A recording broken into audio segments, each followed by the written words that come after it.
ದೇಶೀಯ ವಿಮಾನ ಯಾನ ಸಂಸ್ಥೆಯಲ್ಲಿ ಸಿಂಹಪಾಲ್ ಯಾರದ್ದು ಅಂತ ಕೇಳಿದ್ರೆ ಇಂಡಿಗೋದು. ಹೀಗಾಗಿ ಜನರಿಗೆ ಇಷ್ಟು ದೊಡ್ಡ ಮಟ್ಟದಲ್ಲಿ ಇಂಪ್ಯಾಕ್ಟ್ ಆಗಿರೋದು. ಸೊ ಇಂಡಿಗೋ ಯಾವಾಗ ಕೈ ಕೊಡ್ತು, ಉಳಿದ ವಿಮಾನಯಾನ ಸಂಸ್ಥೆಗಳು ಪರಿಸ್ಥಿತಿಯ ದುರ್ಲಾಭವನ್ನು ಎತ್ತೋದಕ್ಕೆ ಮುಂದಾಗಿದೆ.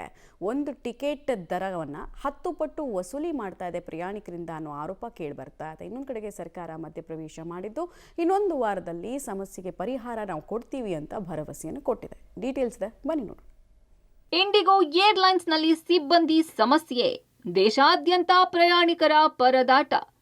ಇಂಡಿಗೋ ಏರ್ಲೈನ್ಸ್ನಲ್ಲಿ ಸಿಬ್ಬಂದಿಯ ಕೊರತೆಯಿಂದ ಸೃಷ್ಟಿಯಾದ ಅವಾಂತರ ಅಂಥೆಂಥದ್ದಲ್ಲ. ಕಳೆದ 4 ದಿನಗಳಲ್ಲಿ ಇಂಡಿಗೋದ 1,000ಕ್ಕೂ ಅಧಿಕ ವಿಮಾನಗಳ ಹಾರಾಟ ರದ್ದಾಗಿದ್ದು, ಜನರು ವಿಮಾನ ನಿಲ್ದಾಣಗಳಲ್ಲಿ ಪರದಾಡುತ್ತಿರುವುದಂತೂ ಹೇಳತೀರದಾಗಿದೆ. ಆರಂಭದಲ್ಲಿ ಸಣ್ಣ ಸಮಸ್ಯೆಯಂತೆ ಭಾಸವಾದ ಇದು ಒಂದೆರಡು ದಿನಗಳಲ್ಲಿ ತೀವ್ರ ಸ್ವರೂಪ ಪಡೆದುಕೊಂಡಿದೆ.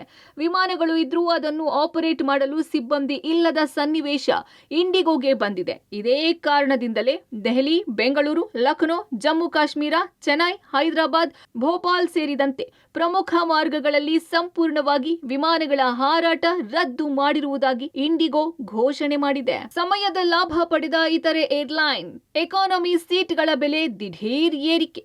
ಬುಕ್ ಮಾಡಿರುವ ವಿಮಾನಗಳು ಒಂದು ಕಡೆ ನಿರಂತರವಾಗಿ ವಿಳಂಬವಾಗಿ 16 ಗಂಟೆಗಳ ಬಳಿಕ ರದ್ದಾದ ಹಿನ್ನೆಲೆ ಪ್ರಯಾಣಿಕರು ವಿಮಾನ ನಿಲ್ದಾಣದ ಹೊರಗೆ ಮತ್ತು ಒಳಗೆ ಪ್ರತಿಭಟನೆಗಳನ್ನು ನಡೆಸಿದ್ರು. ಸೋಷಿಯಲ್ ಮೀಡಿಯಾಗಳಲ್ಲಿ ವಿಡಿಯೋ ಮಾಡಿ ತಮ್ಮ ಅಳಲು ತೋಡಿಕೊಂಡ್ರು. ಇದೇ ಪರಿಸ್ಥಿತಿಯ ಲಾಭ ಪಡೆದಿರುವ ಇತರೆ ಏರ್ಲೈನ್ಗಳು ಏರ್ ಫೇರ್ ನಿಯಮಗಳನ್ನು ಉಲ್ಲಂಘಿಸಿ ಟಿಕೆಟ್ಗಳ ಮೇಲೆ 10ಕ್ಕಿಂತ ಹೆಚ್ಚು ಪಟ್ಟು ಬೆಲೆಯನ್ನ ಏರಿಕೆ ಮಾಡಿವೆ. ಮಹಾನಗರಿಗೆ 5 ರಿಂದ 8 ಸಾವಿರಕ್ಕೆ ಸಿಗಬೇಕಿದ್ದ ಎಕಾನಮಿ ಟಿಕೆಟ್ಗಳು 50 ರಿಂದ 80 ಸಾವಿರ ರೂಪಾಯಿವರೆಗೂ ಏರಿಕೆಯಾಗಿದೆ. ಈ ಬಗ್ಗೆ ವಿರೋಧ ಪಕ್ಷಗಳು ಸಂಸತ್ನಲ್ಲಿ ಧ್ವನಿ ಎತ್ತುತ್ತಿದ್ದಂತೆ ಸರ್ಕಾರ ಮಧ್ಯಪ್ರವೇಶ ಮಾಡಿದೆ. 3 ದಿನಗಳಲ್ಲಿ ಸಹಜ ಸ್ಥಿತಿ ಬರಲಿದೆ ಎಂದ ಸರ್ಕಾರ, 3 ಅಲ್ಲ 10 ದಿನಗಳು ಆಗಲಿದೆ ಎಂದ ಏರ್ಲೈನ್ಸ್. ಕಳೆದ 4 ದಿನಗಳಲ್ಲಿ ನೂರಾರು ವಿಮಾನ ರದ್ದತಿ ಮತ್ತು ವಿಳಂಬಕ್ಕೆ ಕಾರಣವಾದ ಇಂಡಿಗೋ ಅಡೆತಡೆಗಳಿಗೆ ಕಾರಣಗಳು ಮತ್ತು ಹೊಣೆಗಾರಿಕೆಯನ್ನು ನಿರ್ಧರಿಸಲು ಸರ್ಕಾರ ಉನ್ನತ ಮಟ್ಟದ ತನಿಖೆ ನಡೆಸಲು ನಿರ್ಧರಿಸಿದೆ. ಇದಕ್ಕಾಗಿ ಡಿಜಿಸಿಎ 4 ಸದಸ್ಯರ ಸಮಿತಿಯನ್ನು ರಚಿಸಲಾಗಿದ್ದು, ಇಂಡಿಗೋದ ಆಂತರಿಕ ಮೇಲ್ವಿಚಾರಣೆ ಮತ್ತು ಕಾರ್ಯಾಚರಣಾ ಸಿದ್ಧತೆಯಲ್ಲಿನ ನ್ಯೂನತೆಗಳನ್ನು ತನಿಖೆ ಮಾಡಲು ಆದೇಶಿಸಲಾಗಿದೆ.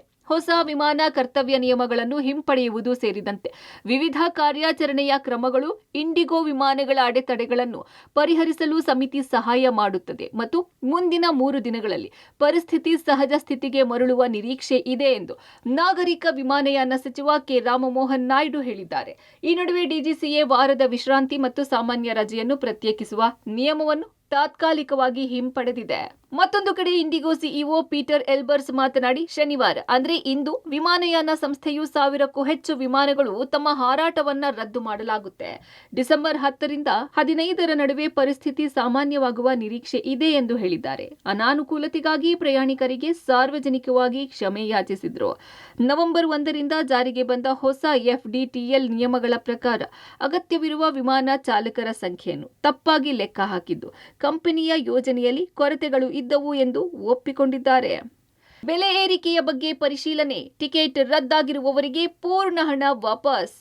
ಸದ್ಯಕ್ಕೆ ರದ್ದಾಗಿರುವ ಟಿಕೆಟ್ ಹಣವನ್ನು ಸಂಪೂರ್ಣವಾಗಿ ಹಿಂದಿರುಗಿಸುವ ಭರವಸೆಯನ್ನು ಸರ್ಕಾರ ನೀಡಿದೆ.